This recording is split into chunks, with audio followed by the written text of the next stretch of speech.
हम इस video lesson में कंट्रोल एंड कोऑर्डिनेशन का ना एक क्विक रिवीजन कर लेते हैं। क्या होता है, चैप्टर तुम पढ़ोगे ठीक है, पर ना एक बार सुन लोगे पूरे चैप्टर में क्या था तो तुम्हारा रिवीजन जल्दी हो जाएगा, कम टाइम लगेगा। मैं कोशिश करूँगी वीडियो छोटा से छोटा हो ताकि बार बार सुन सको और जल्दी से सुन सको। ठीक है, चलो स्टार्ट करते हैं। वैसे मेरा नाम शीतल सहगल है। आई गेस यहाँ पहुँचे हो तो तुम्हें थंबनेल से पता लग गया होगा।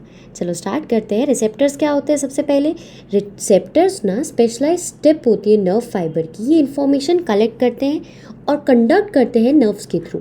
रिसेप्टर्स जैसे हाथ, स्किन एक रिसेप्टर है। तुमने कोई चीज़ छुई, गर्म है, ठंडी है, ये कैसे पता लगेगा? स्किन के थ्रू। तो रिसेप्टर्स बेसिकली नर्व्स के टिप्स होते हैं जो कि इन्फॉर्मेशन कैरी करते हैं। रिसेप्टर दो प्रकार के होंगे, ऑल्फैक्टरी और गस्टेटरी। ऑल्फैक्टरी हमारे नाक में होते हैं तो हम स्मेल जो कैसी है स्मेल ये रिसीव कर सकते हैं। गस्टेटरी रिसेप्टर हमारे टंग में होते हैं, इनका टेस्ट डिटेक्शन का फंक्शन होता है। ठीक है, कि टेस्ट कैसा है, मीठा है, कड़वा है, ये सब गस्टेटरी रिसेप्टर्स करते हैं। नेक्स्ट है नर्वस सिस्टम। नर्वस सिस्टम क्या होता है बच्चों? इसके अंदर न्यूरॉन्स होते हैं। ठीक है, न्यूरॉन्स बेसिकली रिस्पॉन्सिबल होते हैं कंट्रोल एंड कोऑर्डिनेशन के लिए हमारे पूरे कॉम्प्लेक्स एनिमल्स में। एक बात का ध्यान रखना, न्यूरॉन्स जो होते हैं प्लांट्स में एब्सेंट होते हैं।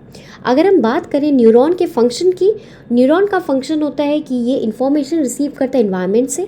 दूसरा, ये इन्फॉर्मेशन बाकी बॉडी के पार्ट से भी रिसीव करता है। तीसरा, ये एक्ट करता है according to the muscles and the glands, act through. और एक बार इन्फॉर्मेशन रिसीव कर ली, अब क्या होगा? अब उसका एक्शन कैसे लिया जाएगा? मसल्स के थ्रू या ग्लैंड्स के थ्रू। इसका मतलब है, देखो तुम्हें एक कप उठाना है तो तुमने नर्व ने, इन आँखों के पीछे नर्व्स है, हमारे पास जो 5 सेंस ऑर्गन है सबके पीछे नर्व्स है। ये सारी चीज़ें डिटेक्ट करती हैं कि आगे का एक्शन क्या होगा, और जो रिएक्शन है जो तुम करते हो वो मसल्स के थ्रू या हॉर्मोन्स के थ्रू करते हो जो कि ग्लैंड सेक्रीट करता है। ये मैं आगे जाके एकदम और क्लियर हो जाएगा। और सुनो, इसके नोट्स तुम्हें रिवीजन का वाले टेलीग्राम से मिल जाएंगे जिसका लिंक मैं डिस्क्रिप्शन में डाल देती हूँ। ठीक है, चलो आगे बढ़ते हैं। न्यूरॉन का डायग्राम तुमको याद करना है। ये फंक्शनल यूनिट होती है नर्वस सिस्टम की, मतलब नर्वस सिस्टम काम कर रहा है ना जिसके बेसिस पे वो न्यूरॉन है। ऐसे तुमने लाइफ प्रोसेसेस जब मैंने पढ़ाया था तो तुम्हें मैंने बताया था कि जो किडनी होती है, किडनी की फंक्शनल यूनिट क्या होती है? तुम्हें याद है तो प्लीज़ कमेंट सेक्शन में कमेंट करके बताओ।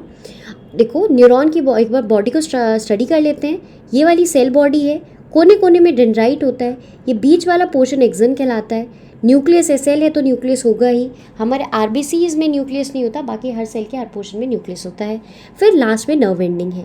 सेल बॉडी को साइटन भी कहा जाता है। अब हम पढ़ लेते हैं सेल बॉडी के बारे में। सेल बॉडी को साइटन भी कहा जाता है। स्टार शेप होती है, लास्ट में बाल जैसे हेयर लाइक डेंड्राइट्स होते हैं। डेंड्राइट बेसिकली रिसीव करते हैं नर्व इम्पल्स को, जो आगे से बॉडी को जो एक्शन लेना है, जो नर्व इम्पल्स है उसे कौन रिसीव करता है? डेंड्राइट। फिर आता है एक्सन। एक्सन टेल होता है, देखो ये वाला एरिया एक्सन कहलाता है, टेल होता है। इसके अंदर हेयर लाइक स्ट्रक्चर होते हैं जिसे एक्सन टर्मिनल, देखो एंड में एक्सन टर्मिनल होते हैं। फिर उसके बाद आता है न्यूरॉन्स। न्यूरॉन्स के 3 टाइप हैं, सेंसरी न्यूरॉन, मोटर न्यूरॉन और रिले न्यूरॉन। सेंसरी न्यूरॉन का काम है रिसीव करते हैं सिग्नल सेंस ऑर्गन से।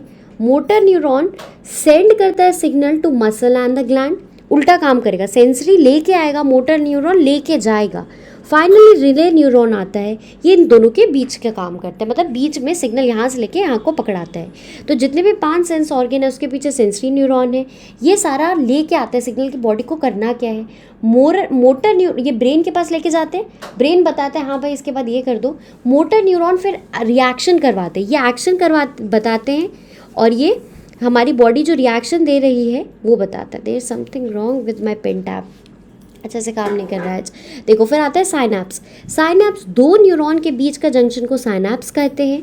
ठीक है, और इसके अंदर क्या होते हैं? Neuromuscular junction. Neuromuscular junction next point है, न्यूरोमस्कुलर जंक्शन, जहाँ पे मसल फाइबर मोटर न्यूरॉन के साथ आके कांटेक्ट करता है, दैट इज न्यूरोमस्कुलर जंक्शन। देखो अब नेक्स्ट है हमारा नर्व इम्पल्स ट्रांसमिट कैसे होता है। नेक्स्ट क्या पढ़ा हमने चैप्टर में? अभी तो हमने पहले पढ़ लिया कि हमारा न्यूरॉन फंक्शनल यूनिट है नर्वस सिस्टम की, न्यूरॉन की बॉडी के बारे में पढ़ा, रिसेप्टर्स क्या होते हैं ये पढ़ा, 2 प्रकार के रिसेप्टर्स पढ़े। अब हम पढ़ रहे हैं कि नर्व इम्पल्स ट्रांसमिट कैसे होता है। इट इज़ वेरी इंपॉर्टेंट, ये एमसीक्यू में आ जाता है। सबसे पहले डेंड्राइट। देखो डेंड्राइट कहाँ था? सामने था ना, ये देखो यहाँ पे डेंड्राइट था, ये देख रहे हो? इसको मैं क्लीन कर देती हूँ। देखो ये वाला डेंड्राइट, ये डेंड्राइट है। ठीक है, शुरुआत होती है डेंड्राइट से, डेंड्राइट से फिर जाता है, देखो डेंड्राइट से जाता है सेल बॉडी में, फिर एक्सन में, फिर फाइनली नर्व की एंडिंग में। ये जो लास्ट वाला स्ट्रक्चर था ना एक्सन के पीछे, यार ये ना पेन टैप से बनाना थोड़ा मुश्किल हो जाता है। ये देखो नर्व एंडिंग में यहाँ पे साइनैप्स होता है। यहाँ पे क्या होता है साइनैप्स, क्योंकि यहाँ पे दूसरी नर्व का शुरुआत हो जाती है। तो एक नर्व, ठीक है, एक नर्व की नर्व एंडिंग और फिर यहाँ पे दूसरी नर्व्स का डेंड्राइट, दूसरी नर्व्स का डेंड्राइट। इस सीक्वेंस को याद रखना, इट इज़ वेरी इंपॉर्टेंट। ये एनसीईआरटी में क्वेश्चन है, एग्जाम्पलर में इसका क्वेश्चन और पहले भी पूछा गया है। अब आता है human nervous system. Human nervous system की बात करें तो इसके दो प्रकार है, एक है central nervous system, peripheral nervous system. Autonomic nervous system है तो बच्चों पर इतना तुम्हारे 10th में नहीं दे रखा है, तो you can just ignore it. Central nervous system के अंदर ब्रेन आता है और स्पाइनल कॉर्ड आता है। ब्रेन हमारी बॉडी के सारे फंक्शन को कंट्रोल करता है। स्पाइनल कॉर्ड क्या करता है, एक रिले चैनल का काम करता है, जिससे आसपास का जो peripheral nervous system, peripheral nervous system में नर्व्स आते हैं। क्या आते हैं, नर्व्स आते हैं। जो दिमाग से नर्व्स आएंगे उन्हें क्रेनियल नर्व्स कहेंगे, जो नीचे वाले एरिया से पूरी बॉडी से नर्व्स आएंगे उसे स्पाइनल नर्व्स कहेंगे। तो देखो ये ब्रेन है, उसके नीचे स्पाइनल कॉर्ड है, चारों ओर हमारी बॉडी के नर्व्स है। ये नर्व्स का सारा सिग्नल ब्रेन तक पहुंचाने का काम ये स्पाइनल कॉर्ड के थ्रू होता है। तो हमने क्या पढ़ा, ह्यूमन नर्वस सिस्टम दो प्रकार का है, सेंट्रल नर्वस सिस्टम और पेरिफेरल। पेरिफेरल मतलब कोने कोने तक जो फैला हुआ है, जो नर्व्स के थ्रू है। नर्व्स को ही न्यूरॉन कहते हैं, कंफ्यूज नहीं होना है तुमको, नर्व्स को ही न्यूरॉन कहते हैं। ठीक है, फिर उसके बाद नेक्स्ट आता है रिफ्लेक्स एक्शन। रिफ्लेक्स एक्शन में तुम्हें पढ़ना है, रिफ्लेक्स एक्शन होता है कि इनवॉलेंट्री एक्शन है। वॉलेंट्री होता है जो सोच समझ के करते हो, इनवॉलेंट्री जो बिना सोचे समझे कर देते हो। फॉर एग्जाम्पल ये हमें प्रोटेक्ट करने में हेल्प करता है। ठीक है, फॉर एग्जाम्पल कुत्ता पीछे पड़ा तो डर जाते हैं, भागने लग जाते हैं। गर्म चीज़ को हाथ लगाया, हाथ पीछे कर देते हैं। कोई शार्प चीज़ पे हाथ रखा, हाथ पीछे कर देते हैं। तो ये इनवॉलेंट्री एक्शन होता है, बिना सोचे समझे होता है। इसमें स्पाइनल कॉर्ड इन्वॉल्व होता है, ब्रेन बाद में आता है। Reflex arc again very important, please इसको नोट्स में भी स्टार मार्क कर देना। नोट्स आराम से डाउनलोड कर सकते हो तुम लोग वहाँ से, टेलीग्राम से। रिफ्लेक्स आर्क में देखो सबसे पीछे होता है रिसेप्टर। रिसेप्टर सिग्नल देखो, ये वाला डायग्राम देख लो, ये गर्म सॉस पैन था, इससे हीट निकली, हाथ में रिसेप्टर्स होते हैं। रिसेप्टर्स इसे डिटेक्ट करते हैं, फिर उसके बाद उसको लेके जाते हैं बीच से, कहाँ लेके जाते हैं, मोटर न्यूरॉन्स के थ्रू। मोटर न्यूरॉन के बाद फिर आता है इफेक्टर। देखो यहाँ पे सेंट्रल, ये जो स्पाइनल कॉर्ड है, स्पाइनल कॉर्ड ऐसी होती है, सीधी होती है, उसको खीरे की शेप में काट दूंगी मैं तो, और सीधा देखूंगी तो कुछ ऐसा दिखेगा मुझको। कैसा दिखेगा, ऐसा दिखेगा। ये मेरा स्पाइनल कॉर्ड है। स्पाइनल कॉर्ड देखो बच्चों, एक साइड से लेके गया सिग्नल, दूसरे साइड से मोटर न्यूरॉन एक्शन लेके आया, सेंसरी न्यूरॉन लेके जाता है, जो मतलब स्पाइनल कॉर्ड तक लेके जाता है, और मोटर न्यूरॉन आगे लेके आता है। इस चीज़ को तुमको याद रखना है। Receptors, okay. फिर उसके बाद ये हमने पढ़ लिया प्रोटेक्शन। हमारे ब्रेन और स्पाइनल कॉर्ड को कैसे प्रोटेक्ट करा है। ब्रेन एक ब्रेन बॉक्स है जिसे क्रेनियम कहा जाता है, प्रोटेक्ट करके रखता है। इसके अंदर एक फ्लूइड होता है जो शॉक एब्जॉर्बर का काम करता है। ठीक है, मैं इसको इतना जल्दी जल्दी इसलिए पढ़ा रही हूँ क्योंकि ये रिवीजन के माध्यम से मैंने बनाए हैं। आपके लिए मैंने चैप्टर पूरा रिकॉर्ड कर रखा है, बहुत तसल्ली से समझा रखा है। प्लीज़ आप उसको एक बार ज़रूर देखना, फिर इस पर आना, सीधा रिवीजन करने नहीं बैठना, एक बार ज़रूर पढ़ के आना उस चीज़ को। स्पाइनल कॉर्ड जो होता है वर्टेब्रल कॉलम में इंक्लोज होता है। स्पाइनल कॉर्ड की प्रोटेक्शन ऐसे होती है। आगे इंपॉर्टेंट है, मार्क कर लो इसको स्टार। आगे देखो, फिर मस्कुलर मूवमेंट और नर्वस कंट्रोल कैसे होता है। ये बेसिकली हमारे जो मसल्स होते हैं, इसमें एक स्पेशल प्रोटीन होता है एक्टिन एंड मायोसिन, इनके द्वारा होता है। ठीक है, कैल्शियम एक मेजर रोल प्ले करता है मसल सेल्स की मूवमेंट में। ज़्यादा आपको नहीं पढ़ना है, जितना लिखा है उतना दिमाग में रखना। 2 पॉइंट्स बताए हैं कि हमारा मसल्स में जो प्रोटीन है उनका नाम एक्टिन और मायोसिन है। कैल्शियम आयन मसल सेल्स की मूवमेंट में रोल प्ले करते हैं। ठीक है, और स्लाइड ओवर करते हैं एक दूसरे पे। 11th क्लास में आपने बायोलॉजी ली तो आपको फिर से डिटेल में पढ़ना पड़ेगा। एंडोक्राइन सिस्टम, एंडोक्राइन सिस्टम हमारा हार्मोन्स का सिस्टम होता है। इसके अंदर ग्लैंड्स एक बहुत बड़ा रोल प्ले करते हैं। अब बच्चों एक सवाल आता है कि ग्लैंड्स क्या होते हैं। ग्लैंड्स बेसिकली टिश्यू, जब कोई चीज़ सिक्रीट करने लग जाए तो उसे ग्लैंड कहते हैं। एक सवाल और, टिश्यू क्या होते हैं मैम। टिश्यू क्या होते हैं, जब ग्रुप ऑफ सेल जब एक पर्टिकुलर सिमिलर काम करे उसे टिश्यू कहते हैं। ठीक है, तो टिश्यू जब सिक्रीशन का काम करने लग जाए वो ग्लैंड होते हैं। डक्ट होती है पाइप। डक्ट का मतलब क्या होता है, पाइप। जो डक्टलेस ग्लैंड है, डक्टलेस ग्लैंड मतलब ये जो हॉर्मोन्स है, ग्लैंड क्या प्रोड्यूस करते हैं, हॉर्मोन्स प्रोड्यूस करते हैं। जब हॉर्मोन्स सीधा तुम्हारे ब्लड में चले जाएं तो उसे एंडोक्राइन ग्लैंड कहते हैं। क्या कहते हैं, एंडोक्राइन ग्लैंड कहते हैं। अब हमें एंडोक्राइन ग्लैंड के बारे में आगे पढ़ना है। इसके अंदर सबसे पहले आता है एंडोक्राइन सिस्टम, ठीक है, हार्मोन्स। देखो अब एंडोक्राइन ग्लैंड कहाँ कहाँ है, दिमाग में तुम्हारा पीनियल ग्लैंड है, ठीक है, पिट्यूटरी ग्लैंड भी यहीं पे, हाइपोथैलेमस ग्लैंड भी यहीं पे। ये मेल और फीमेल में कॉमन होगा, ठीक है। पैराथायरॉइड गले वाले रीजन में है, थायराइड यहाँ पे है, और दिल के पीछे थाइमस होता है। ये भी दोनों में सेम है। लोकेशन तुमको याद रखनी है, लोकेशन में ना, अब क्योंकि अब ये 3 नंबर के तो क्वेश्चन में, 3 और 5 नंबर के क्वेश्चन में उसके पार्ट्स बांट देते हैं, तो लोकेशन तुमको आइडिया होगा तो तुम्हारी हेल्प होगी। देखो हमारे जो किडनी के ऊपर 2 टोपी जैसे ग्लैंड है, इसे एड्रिनल ग्लैंड कहते हैं। देखो यहाँ पे एड्रिनल, ये ना हमें फाइट एंड फ्लाइट में हेल्प करते हैं। अभी मैं आके तुम्हें सबका रिवीजन करा दूंगी। ओवरी, फीमेल रिप्रोडक्टिव सिस्टम में जो ओवरी होती है जिससे एग प्रोड्यूस होता है, ये भी एक ग्लैंड का काम करती है, ठीक है। और यहाँ पे टेस्टीज भी ग्लैंड का काम करते हैं, मतलब ये भी हार्मोन सेक्रीट करते हैं। चलो बच्चों, अब सबको एक एक बार कवर कर देते हैं। सबसे पहले पिट्यूटरी ग्लैंड कहाँ है, याद है ना, ये देखो यहाँ पे पिट्यूटरी ग्लैंड था। देखो मेरा क्लीन कर देती हूँ, रुको।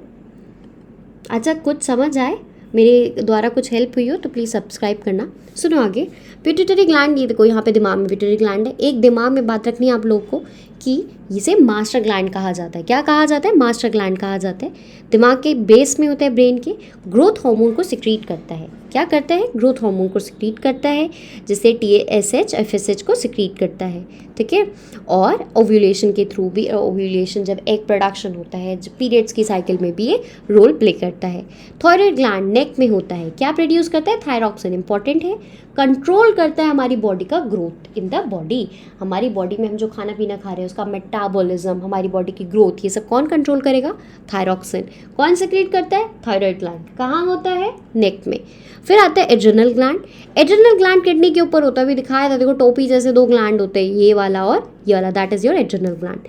एड्रिनल ग्लैंड का काम क्या है, एड्रेनालाइन सेक्रीट करना।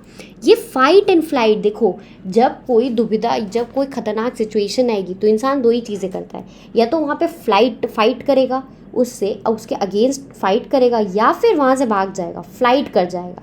तो इसी को कहते हैं फाइट एंड फ्लाइट मैकेनिज्म। इसी को क्या कहते हैं, फाइट एंड फ्लाइट मैकेनिज्म, ठीक है। इसमें किसका सबसे बड़ा रोल है, इसमें रोल है एड्रिनल ग्लैंड का। पेनक्रियास, पेनक्रियास स्टमक के पास होता है, इंसुलिन सेक्रीट करता है और ब्लड शुगर को कंट्रोल करता है, ठीक है। तो जिनको डायबिटीज़ होती है उनका इंसुलिन सेक्रीशन में प्रॉब्लम आ जाती है, या तो बाहर से बना बनाया इंसुलिन लेते हैं या फिर गोलियां लेते हैं। टेस्टीज मेल में होती है, फीमेल में टेस्टीज नहीं होती है। कहाँ पे होती है, एक पाउच कॉल्ड स्क्रॉटम। मेल्स में एक पाउच होता है जिसका नाम स्क्रॉटम होता है, उसके अंदर टेस्टीज होती है। टेस्टीज के बारे में थोड़ा सा डिटेल रिप्रोडक्शन वाले चैप्टर में भी कवर कर रखा है। देखो टेस्टीज कौन सा हार्मोन प्रोड्यूस करता है, टेस्टोस्टेरोन। टी से टेस्टीज, टी से टेस्टोस्टेरोन, याद भी रहेगा। स्पर्म को बनाने में हेल्प करता है। सेकेंडरी सेक्सुअल कैरेक्टर भी बताता है। Secondary sexual, what is wrong with me, secondary sexual character होते क्या है, जो हमें डिस्टिंग्विश करने में हेल्प करते हैं मेल और फीमेल में। जैसे छोटे बच्चे सारे एक जैसे दिखते हैं, पर जब वो टीनेज हिट करने लग जाते हैं तो उनके अंदर कैरेक्टर्स अलग अलग डेवलप होने लग जाते हैं। मेल्स में जो दाढ़ी आने लग जाती है, मुस्टैच आने लग जाती है। फीमेल्स में ब्रेस्ट डेवलपमेंट देखने को मिलता है। ओवरी से फीमेल में होगा, यूट्रस के पास होता है। ये एस्ट्रोजन प्रोड्यूस करता है, ओ साइलेंट होता है। ये किस लिए हेल्प करता है, एग की प्रोडक्शन में हेल्प करता है। सेकेंडरी सेक्सुअल कैरेक्टर देता है प्यूबर्टी के दौरान। अगेन सेकेंडरी सेक्सुअल कैरेक्टर तुम अब समझ गए हो, ठीक है। और फिर उसके बाद आयोडाइज सॉल्ट नेसेसरी होती है। क्यों, आयोडीन मिनरल ना एक इम्पॉर्टेंट रोल प्ले करता है थायरॉक्सिन हार्मोन के फंक्शनिंग में। किस लिए इम्पॉर्टेंट रोल प्ले करता है, थायरॉक्सिन हार्मोन के फंक्शनिंग में, इसलिए ये इम्पॉर्टेंट है, ठीक है। फिर आता है डायबिटीज़। डायबिटीज़ क्यों कॉज होती है, जब इंसुलिन की कमी हो जाती है बॉडी में। डायबिटीज़ को और इंसुलिन कौन प्रोड्यूस करता है, पैनक्रियाज, ठीक है। ट्रीटमेंट क्या है, इंसुलिन के इंजेक्शन डाले जाते हैं। फिर उसके बाद नेक्स्ट आता है फीडबैक मैकेनिज्म। अगेन इंपॉर्टेंट, एक इकलौता क्वेश्चन दे रखा है एनसीईआरटी में। एनसीईआरटी तो कवर करना है, सुनो मैं एग्जाम्पलर एनसीईआरटी के इंपॉर्टेंट क्वेश्चन, इसका भी वीडियो बना रखी हूँ, go and watch that as well, ठीक है। कहीं कोई एक बार लिखे हुए आंसर समझा दे तो याद करना आसान हो जाता है, इसलिए मैं बना देती हूँ। चलो आगे देखते हैं बच्चों, फीडबैक मैकेनिज्म क्या होता है। देखो मान लो तुम्हारी बॉडी में शुगर लेवल बढ़ गया, ये पेनक्रियाज ने डिटेक्ट करा कि शुगर बढ़ गया है तो मुझे इंसुलिन बनाना है ताकि मैं शुगर को कंट्रोल कर पाऊँ। अब ब्लड में इंसुलिन, जब ब्लड में जितना शुगर था इंसुलिन की बदौलत वो डाइजेस्ट हो गया, ठीक है। अब ब्लड में फिर से शुगर लेवल गिर गया। अब एक सिग्नल जाता है इन पेनक्रियाज के बाद पास कि रोक दो, अब इंसुलिन का प्रोडक्शन रोक दो, बॉडी में शुगर लेवल कंट्रोल हो चुका है। समझ गए? ऐसा नहीं है कि कोई हार्मोन निकलेगा तो वो निकलता ही रहेगा अनलिमिटेड अमाउंट में, उसको रोकना भी तो ज़रूरी है ना, इसलिए फीडबैक मैकेनिज्म एक रोल प्ले करता है। अब आते हैं control and coordination in plants. Plants में कैसा कंट्रोल एंड कोऑर्डिनेशन होता है, थोड़ा इसके बारे में बात कर लेते हैं। Movement in plant and plant hormones, जो प्लांट्स में जितनी भी मूवमेंट होती है वो आउट स्टिमुलस के हिसाब से होती है, मतलब बाहर कैसा स्टिमुलस है उसके हिसाब से होती है। इसे दो प्रकार की मूवमेंट में बांट रखा है, एक होती है ट्रॉफिक मूवमेंट, एक होती है नास्टिक मूवमेंट। ठीक है, ट्रॉफिक मूवमेंट पढ़ते हैं। ट्रॉफिक मूवमेंट वो होती है जो एक पर्टिकुलर डायरेक्शन में होगी, ठीक है, और नास्टिक मूवमेंट डिफरेंट चीज़ों पे डिपेंडेंट होती है, आगे इसको कवर करेंगे। ट्रॉफिक मूवमेंट में आता है जियोट्रॉपिज्म, जो ग्रेविटी के डायरेक्शन में हो उसे जियोट्रॉपिज्म कहते हैं। ठीक है, जिसमें मतलब ग्रेविटी एक इफेक्ट करे, जैसे तुमने देखा होगा, आगे मैंने डायग्राम शायद डाल रखा है। जियोट्रॉपिज्म जब ग्रेविटी के टुवर्ड्स द ग्रेविटी हो, जैसे रूट्स ग्रेविटी की तरफ उगती है तो इसे पॉजिटिव जियोट्रॉपिज्म कहते हैं। शूट ग्रेविटी के ऑपोजिट डायरेक्शन में उगता है। शूट मतलब जो मिट्टी के ऊपर वाला प्लांट का हिस्सा वो सारा शूट कहलाता है, मिट्टी के नीचे वाला रूट कहलाता है। फिर उसके बाद आता है फोटोट्रॉपिज्म, ये लाइट से इफेक्ट करते हैं। तुमने देखा होगा सन फ्लैश होता है, सन की तरफ सूरजमुखी सूरज की तरफ ही मुँह करके रखता है, क्यों? फोटोट्रॉपिज्म। फोटोट्रॉपिज्म क्या होता है? लाइट के टुवर्ड्स, मतलब लाइट रेगुलेटर होता है इस मूवमेंट का। अब क्या होता है, यहाँ पे क्वेश्चन भी है कि कैसे ग्रोथ और लाइट का रिलेशन है। देखो ये सन है, ये तुम्हारा फ्लावर है, फ्लावर सन की साइड उगेगा तो ऑक्सीजन इसमें एक रोल प्ले करते हैं। कौन रोल प्ले करते हैं? ऑक्सीजन। ऑक्सीजन क्या है? जैसे हमारी बॉडी में हार्मोन्स होते हैं, प्लांट की बॉडी में भी ग्रोथ रेगुलेटर्स होते हैं। हम हार्मोन्स ना बोल के प्लांट्स में ग्रोथ रेगुलेटर बोलते हैं। समझ गए? तो यहाँ पे ग्रोथ रेगुलेटर्स क्या करते हैं, ऑक्सीजन ना जहाँ पे सूरज होता है उसके ऑपोजिट डायरेक्शन में चले जाता है। तो जितना ऑक्सीजन यहाँ था सारा मूव करके ऑपोजिट डायरेक्शन में चला गया, सूरज यहाँ पे है, हाँ जी, जहाँ पे ऑक्सीजन चला गया वहाँ पे क्या होगा, वहाँ पे ग्रोथ स्टार्ट हो जाएगी। वहाँ पे क्या होगा, वहाँ पे ग्रोथ स्टार्ट हो जाएगी। ऑक्सीजन ग्रोथ कराते हैं, ठीक है। तो इसलिए तुमने देखा होगा प्लांट्स थोड़े से बेंट होते हैं, थोड़े से झुके हुए होते हैं। आगे देखो, हाइड्रोट्रॉपिज्म होता है जहाँ पे पानी इंपॉर्टेंट रोल प्ले करता है, जहाँ पे पानी का सोर्स होगा रूट्स वहीं पे जाके मूव करने बढ़ने लग जाती है। थिग्मोट्रॉपिज्म, टच इसमें इंपॉर्टेंट रोल प्ले करता है। तुमने देखा होगा कि जैसे पॉट है उसमें एक डंडा लगा दो तो टेंड्रिल चारों ओर घूमने लग जाती है। बेलिंग होती है ना, तुमने ग्लो की बेल देखी होगी, ये सब बेल क्या होती है, सपोर्ट के चारों ओर मूव करने लग जाती है, ग्रो करने लग जाती है, and we call it thigmotropism. Touch इसमें एक इंपॉर्टेंट रोल प्ले करता है। नास्टिक मूवमेंट जो होती है जिसमें डायरेक्शन पे डिपेंडेंट नहीं होती, ठीक है, जैसे मिमोसा पोडिका जो टच में नॉट होता है, तुमने देखा होगा जिससे उसे टच करोगे वो बंद हो जाता है। इसमें कोई डायरेक्शन का रोल नहीं है, कोई धूप का रोल नहीं है, कोई पानी का, कोई ग्रेविटी का रोल नहीं है। इसमें क्या है, इसमें नास्टिक मूवमेंट डिपेंडेंट नहीं होती स्टिमुलस के एक्ट पे। किस पे डिपेंडेंट? टच पे डिपेंडेंट है, ठीक है। फिर उसके बाद कुछ इंपॉर्टेंट प्लांट हार्मोन्स है। ऑक्सीजन क्या करता है, ग्रोथ में हेल्प करता है। जिब्रेलिन सेल डिफ्रेंशिएट करने में हेल्प करता है और डॉर्मेंसी तोड़ता है सीड और बर्ड्स की।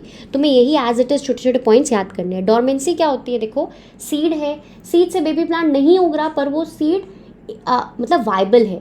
सीड जैसे तुमने देखा होगा, जब तक राजमा को तुम बोगे नहीं उसमें सॉइल में तब तक उसमें बेबी प्लांट नहीं आएगा, ठीक है। तो डॉर्मेंट सीड होता है, रेस्टेड फेज में है, वो अलाइव है पर अभी उससे बेबी प्लांट नहीं निकल रहा है।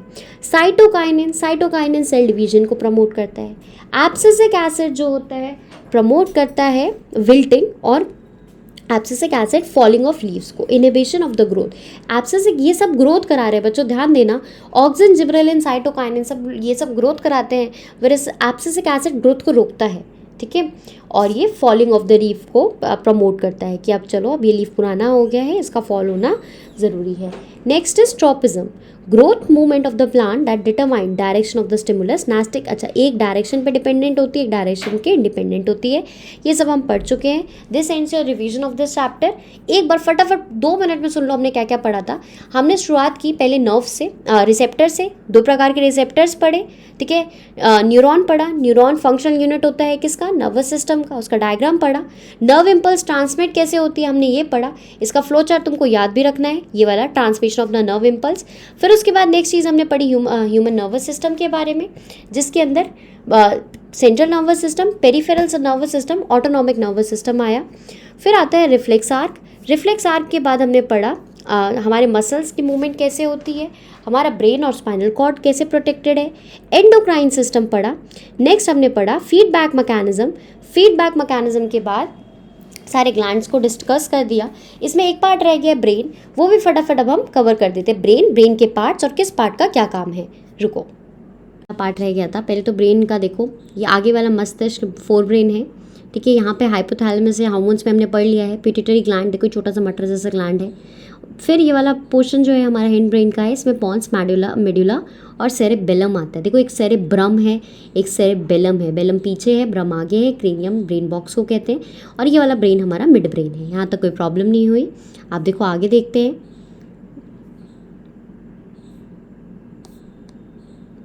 अगर ह्यूमन नर्वस सिस्टम के बारे में बात करें, ह्यूमन ब्रेन के बारे में बात करें, काफ़ी कॉम्प्लेक्स ऑर्गन है जिसके अंदर टिश्यू जो होते हैं हाईली फोल्डेड होते हैं। देखो ना ब्रेन कैसा फोल्डेड है, हमारा ब्रेन जो है फोल्डेड है काफ़ी ज़्यादा। अब इसके जो एक एक हिस्से के बारे में पढ़े, सबसे पहले फंक्शन ऑफ सेरेब्रम। सेरेब्रम ना बच्चों फोर ब्रेन को कहते हैं। इसका काम है सारे वॉलेंट्री सोच विचार के काम करना, थिंकिंग करना, और ओवर थिंकिंग भी यही करता है, ठीक है। यहाँ पे लर्निंग होती है और यहीं पे मेमोरी स्टोर होती है सारी। फिर उसके बाद ये तुम्हें नोट्स में और अच्छे से तुम एक बार रिवाइज कर लेना। हाइपोथैलेमस जल्दी से देखो। हाइपोथैलेमस सेरेब्रम के बेस में मिलता है। ये हमारी स्लीप और वॉक साइकिल को कंट्रोल करता है, ठीक है। और फिर ये हमारी अर्ज, भूख लग गई, हमारा पेट भर गया, इन सबको भी ध्यान रखता है, हमें हेल्प करता है इस चीज़ को फील करने में। सेरेबेलम जो होता है ये सेरेब्रम के नीचे होता है। ये कोऑर्डिनेट करता है मोटर फंक्शंस को। ये पोस्चर और बैलेंस को कंट्रोल करता है और वॉलेंट्री एक्शन के प्रिसीजन में भी हेल्प करता है। मतलब जो काम तुम जान के कर रहे हो वो प्रिसाइजली हो, ठीक है। कुछ लिखना चाहते हो तो सीधा लिख पाओ, हाथ कांपे ना। मेडुला को ब्रेन स्टेम फॉर्म्स, अब ये ब्रेन की स्टेम फॉर्म करता है। इसके अंदर पॉन्स आता है बेस में, ठीक है। स्पाइनल कॉर्ड पे जाके कंट्रोल करता है। ये एक्टिविटीज़ जैसे ब्लड प्रेशर हो गया, सलाइवा आना, वॉमिटिंग, इन सबको कंट्रोल करता है मेडुला। देखो यहाँ पे मेडुला है। पॉन्स की अगर हम बात करें तो ये रिले करता है इम्पल्स, लोअर सेलेबल, नीचे से ऊपर जो इम्पल्स आ रही है उसको रेगुलेट करता है, ठीक है। सोच विचार का काम फोर ब्रेन का, ठीक है। और फिर उसके बाद आता है सेरेब्रम, फोर ब्रेन को ही कहते हैं। हिंड ब्रेन में मेडुला और पॉन्स मेजर पार्ट है। ये मेडुला पॉन्स का काम है कंडक्शन का, नीचे से स्पाइनल कॉर्ड से जो भी सिग्नल आ रहा है ऊपर लेके जा रहा है। और मेडुला का काम हो गया ब्लड प्रेशर, सलाइवेशन, वॉमिटिंग, इन सबको कंट्रोल करना। दिस एंड्स योर चैप्टर, ठीक है। बाय बाय, अपना ध्यान रखना, ध्यान से पढ़ना। Bye bye.